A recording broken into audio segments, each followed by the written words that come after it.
औज़ुबिल्लाहिमिनश्शैतानिर्रजीम बिस्मिल्लाहिर्रहमानिर्रहीम। नाज़रीन, आप लोगों के तावन का बहुत बहुत शुक्रिया, क्योंकि आप लोगों के तावन की वजह से ही मेरा जो चैनल है वो अल्लाह के फजलो करम से मोनिटाइज हो चुका है।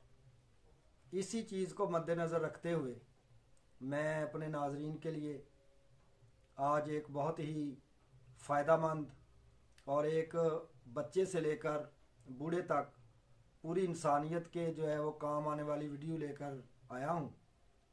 तो मेरी जो आज की वीडियो है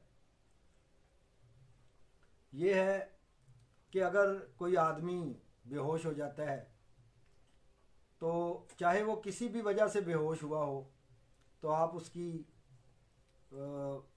मदद कैसे कर सकते हैं, आप उसको रेस्क्यू कैसे कर सकते हैं, और इसका जो है वो सही तरीका क्या है।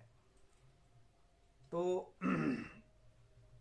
अगर कोई आदमी किसी भी वजह से बेशक वो बेहोश हुआ है, तो आप उसको जो है वो रेस्क्यू जब करेंगे तो आप उसके लिए एक असूल जो है वो इस्तेमाल करेंगे, और उस उसूल का नाम है ABC।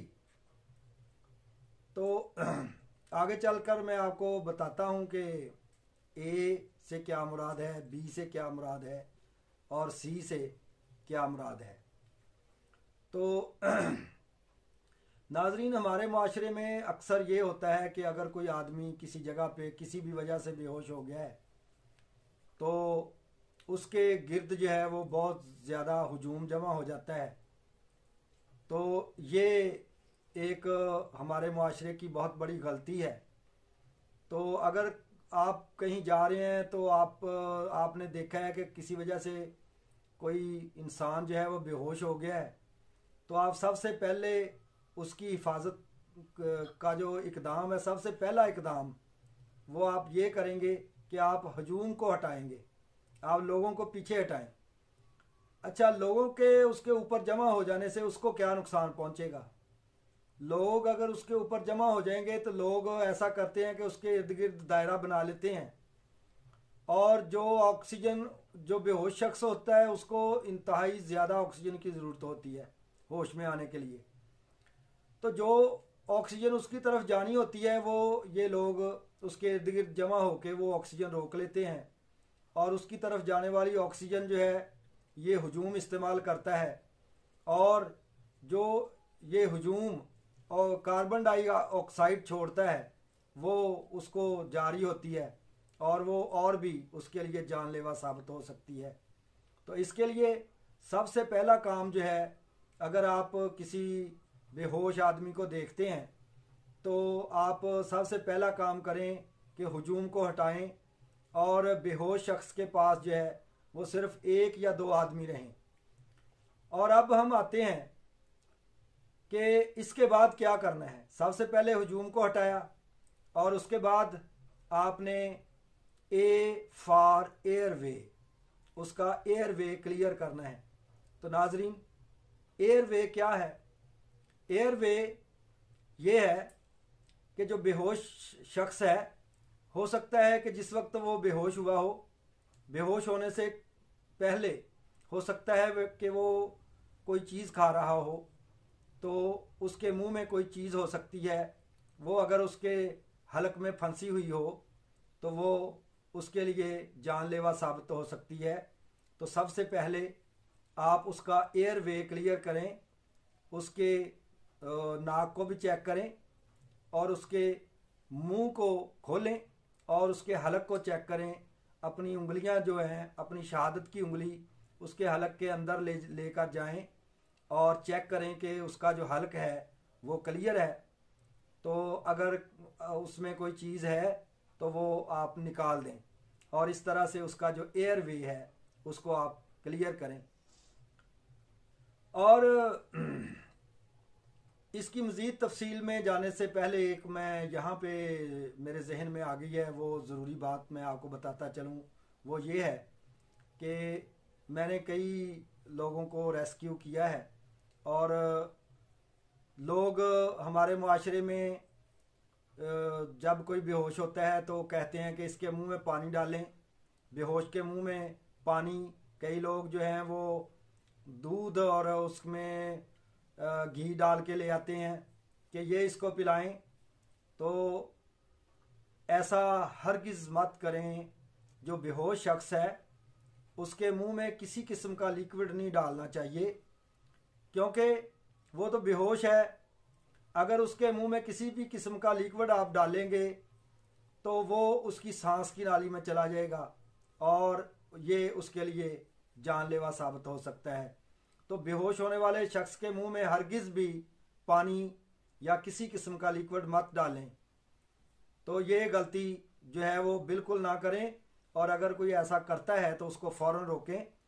क्योंकि मैंने देखा है कि जब कोई शख्स बेहोश होता है तो सबसे पहली आवाज़ ये आती है कि इसको पानी पिलाओ। तो बिल्कुल उसको पानी नहीं पिलाना चाहिए। ये उसकी जान बचाने की बजाय उल्टा उसके लिए जानलेवा साबित हो सकता है। तो ये ज़रूरी बात बताने के बाद मैं आगे बढ़ता हूँ और मैं आपको बताता हूँ कि ए फॉर एयरवे और बी फॉर ब्रीदिंग। तो ना उसके बाद आप फ़ौरन चेक करें कि ये जो बेहोश होने वाला शख्स है ये सांस ले रहा है कि नहीं ले रहा।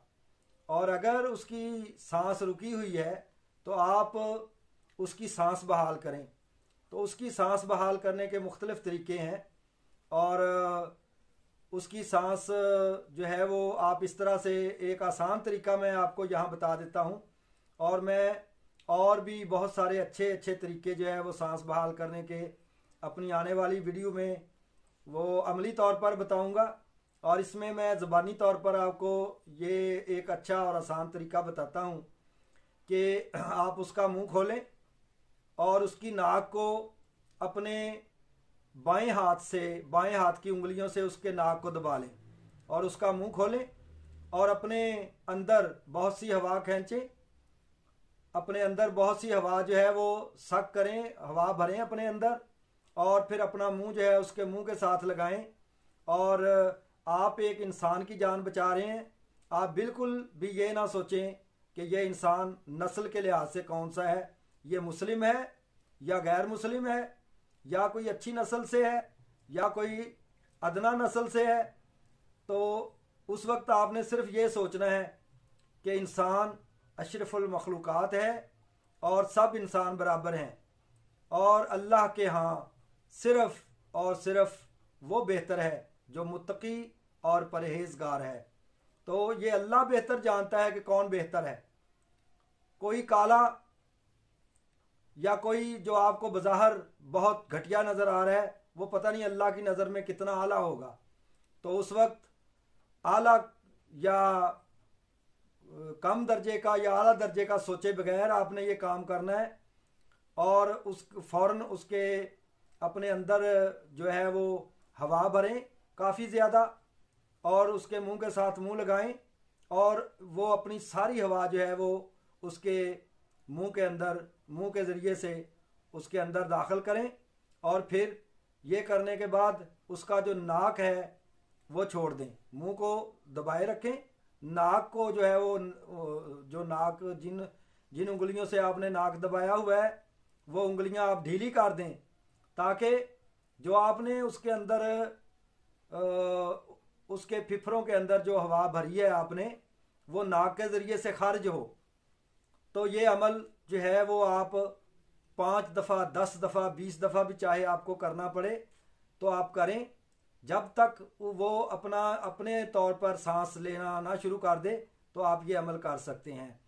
तो इसका जो है उसको क्या फ़ायदा पहुंचेगा, इसका मरीज़ को फ़ायदा ये पहुंचेगा कि आप जब अपने अंदर फ़िज़ा से बहुत सी हवा अपने अंदर दाखिल करेंगे तो ऑक्सीजन भी बहुत सारी जो है वो आपके अंदर जमा हो जाएगी। तो वो ऑक्सीजन जो है वो जब आप उसके अंदर हवा जमा करेंगे मुंह के ज़रिए, उसके मुंह के ज़रिए से, तो बहुत सी ऑक्सीजन जो है वो उसको मिल जाएगी। और उसके जो बहुत से अज़ा हैं जिस्म के जिनको ऑक्सीजन नहीं पहुंच रही थी, हो सकता है कि उसका सांस बहाल हो जाए, तो ऑक्सीजन जो है उसके ब्लड में शामिल होके तो उसके सारे अज़ा जो हैं उन तक पहुँचे। नाजरीन, जो शख्स बेहोश हो जाता है तो अगर उसको प्रॉपर ऑक्सीजन ना मिले तो जिस जिस्म के हिस्से को ऑक्सीजन नहीं ना पहुँचे वो जिस्म का हिस्सा जो है वो फालज ज़दा या मफलूज हो सकता है। तो उसको इन सारे नुकसान से बचाने के लिए उसकी सांस बहाल करना बहुत ज़रूरी है। तो जैसा कि मैंने पहले आपको बताया, ए फॉर एयरवे और बी फॉर ब्रीदिंग। ब्रीदिंग से मुराद कि उसकी ब्रीदिंग बहाल करनी है, आपने उसकी सांस बहाल करनी है। और तीसरा जो मरहला है आपका, आपने उसको उसके दिल की धड़कन को चेक करना है। तो उसके दिल की धड़कन जो है वो उसके दिल के ऊपर हाथ रख के भी आप चेक कर सकते हैं, उसके दिल के ऊपर अपना कान लगा के भी उसके दिल की जो धड़कन है उसकी आवाज़ आप सुन सकते हैं, महसूस कर सकते हैं। तो अगर आप महसूस करते हैं कि इसका जो दिल है वो धड़क नहीं रहा, तो दिल इसका अगर रुक गया है, तो आप फिर भी उसकी बिल्कुल जान बचा सकते हैं। जिसका दिल रुक भी गया हो तो इसका मतलब ये हरगिज़ नहीं कि उसकी डेथ हो जाएगी। तो उसकी दिल की जो धड़कन है वो आप बहाल कर सकते हैं। उसका एक आसान तो जो तरीका है वो मैं यहाँ आपको बताने वाला हूँ। तो उसका आसान जो तरीका है वो ये है कि आप अपने दोनों हाथों को जो है वो जोड़ें। तो आपने उसकी चेस्ट के ऊपर ये अपने हाथों को रखना है और उसको आपने ज़ोर से पुश लगाने हैं, पुश लगाना है, छोड़ना है, ठीक है, दबाना है, छोड़ना है, दबाना है, छोड़ना है आपने, यानी कि उसको पुश करना है बार बार। तो ये आप 5 दफ़ा, 10 दफ़ा, 20 दफ़ा, जहाँ तक जब तक उसकी जो दिल की धड़कन है वो बहाल ना हो जाए तब तक आपने उसका जो है वो ये कार्डियक मसाज करना है। तो C for cardiac massage. Cardiac massage से मुराद ये है कि आपने उसके दिल की धड़कन को जो है वो बहाल करना है, उसका कार्डियक मसाज करना है। कार्डियक मसाज इसको कहते हैं कि जो दिल है अगर नहीं धड़क रहा तो उसकी धड़कन को बहाल करना है। उसका कार्डियक मसाज से मुराद ये है कि उसके दिल को आपने पुश पुश लगाने हैं, उसके दिल को आपने पुशअप करना है, उसकी छाती को आपने ज़ोर से नीचे को दबाना है, छोड़ना है, दबाना है, छोड़ना है, दबाना है, छोड़ना है, ठीक है। इससे जो है वो उसके दिल की धड़कन जो है वो इंशाल्लाह ताला बहाल हो जाएगी और उसका जो निज़ामे दौरान खून है वो बहाल हो जाएगा। और इस तरह से इस तरह के मरीज़ के जो है वो बच जाने के अमकानात बहुत ज़्यादा हो जाते हैं। ये आप उसको इब्तदाई तिब्बी इमदाद दे सकते हैं और आपने उसको किसी किस्म की भी मेडिसिन उसके मुंह में नहीं डालनी खुद से।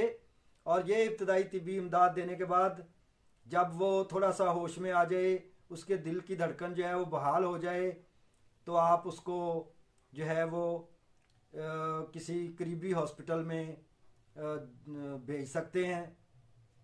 तो ये भी हो सकता है कि जब तक आपने, आजकल जदीद दौर है तो आपने एम्बुलेंस को फ़ोन किया हुआ है, 1122 वालों को फ़ोन किया हुआ है, उनके आने तक आप उसको जो है वो इब्तदाई तिब्बी इमदाद इस तरह से दे सकते हैं। तो वो यानी कि 1122 के अमले के आने तक आप उसकी जान को बचाए रख सकते हैं। तो ये जो है ये बहुत बड़ी इंसानियत की खिदमत है।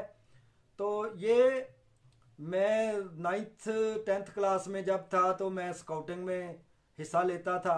उस वक्त ही स्काउटिंग में मुझे ये मैंने बड़े शौक़ से सीखा। तो मैं 9th 10th क्लास से ही लोगों की इस तरह से इमदाद करता आ रहा हूँ। अल्लाह ताला ने मुझे बड़े मौके दिए हैं कि मैंने देखा कि कोई बस में बेहोश हो गया है, कोई रास्ते में बेहोश हो गया है, किसी का एक्सीडेंट हो गया है, तो उसको जो है वो मैंने बड़ी दफ़ा फ़र्स्ट एड जो है दी है। अल्लाह ताला ने मुझे तौफीक दी किसी की जान, कई लोगों की जान बचाने की। तो इस तरह से ये एक बहुत ही अजीम इंसानियत की खिदमत है। तो अल्लाह ताला मुझे और आपको इंसानियत की खिदमत करने की तौफीक अता फरमाए। इंसानियत की खिदमत ऐन इबादत है। अल्लाह हाफिज़।